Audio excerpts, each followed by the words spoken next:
จุดสูงบางคนต่อนี้เอาคนไทยในสื่อสำนักไทยมันดอกเรียนจะไทยในยันในโจมเรียนทำไมในขนมจุดlunch time จะเรียนลำปีไม่เรียนตีปรับว่านั่นจะลำปี lunch time จะในขนมไทยในนักเรียนเลือกยก lesson 1 verbs จะให้ย้อนในเรียนลำปีเปียแต่งแปลงในขนมไม่เรียนระบบย้อนในขนมไม่เรียนตัวเบาพอย้อนในขนมจุดหนักที่มวยระบบย้อนในไม่เรียนที่เป็นบน lunch time ระบบย้อนคือเมนเปียแต่งแปลงจะมันไปได้นักเรียนอ่านบอกรายปีนักเรียนก็อ่าน on start listening เปียได้ที่จุดเจ็ดดามประเภทของได้กัน Listening 96. Listen and point. Lunchbox. Sandwich. Drinks. Banana. Cookie. Sandwich. Drinks. Cookie. Lunchbox.Banana. Listen and repeat. Lunchbox. Lunchbox. Sandwich. Sandwich. Drinks. Drinks. Banana. Banana.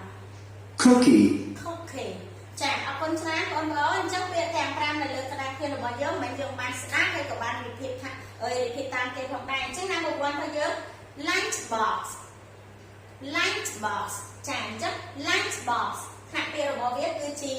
នាមចាដែលយកបកប្រែជាភាសាខ្មែរថាប្រអប់បាយឬក៏ប្រអប់ដាក់អាហារចាភាសាអង់គ្លេសយើង lunchbox ចាណាបើធូ sandwich ចាថាពាក្យរបស់វាគឺជានាមដូចគ្នាគឺនំសាំង sandwich ដែលយើងតែងតែជួបពេលខ្លះគេដាក់នំ sandwich បែបដោយរបៀបនំប៉័ងមូលអីចឹងទៅពេលខ្លះគឺនំប៉័ងប្រទេសនំប៉័ងជ្រុងចឹងទៅចាដែលមានសាច់មានបន្លែនៅកណ្ដាលហ្នឹងបងប្អូនដែលរៀនវិទ្យាល័យអីយ៉ាងវិទ្យាល័យអីហ្នឹងគឺធ្លាប់ញ៉ាំហើយចា Number 3 drinks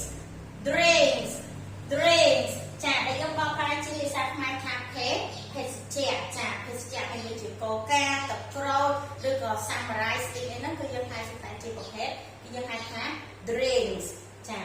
Number 4 banana ចា banana ផ្នែកពាក្យជានាមដែលយើងបកថាផ្លែចេកចា The last one cookie